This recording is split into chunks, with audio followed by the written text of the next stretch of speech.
Over the last few weeks, we've had a really exciting and action-packed time in the RA schools because we're reinstalling the historical cast collection that went into storage for 2 years during our building and renovation project. Now it's time to wake them up, bring them back to life and bring them back on site.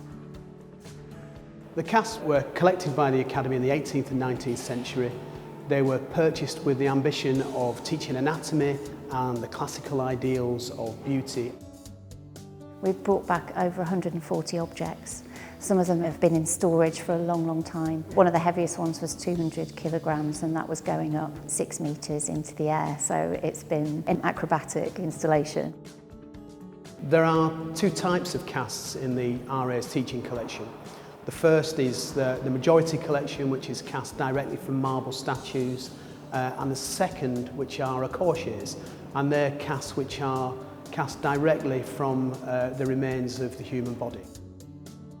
Students would draw directly from the casts, often months at a time, and only when your drawings were considered to be of a satisfactory nature were you then allowed into the life drawing room where you could then draw from the nude model. What's remarkable about the Royal Academy collection is that it has remained intact. So in the student demonstrations in the 60s, a lot of the collections in art schools were destroyed, were smashed, and that didn't happen at the Royal Academy. They might have been relegated, they might have been sidelined and covered in dust, but they were kept. And now at this point, we have an extraordinary cast collection as a result of that. In the contemporary art school, the casts don't have an obvious teaching purpose or function. For some, they inspire and they reassure that they're part of our legacy and DNA, but they're no longer the kind of the version of Google image search that they were for the Georgian students. Some students really don't like them, find them problematic because they represent a history.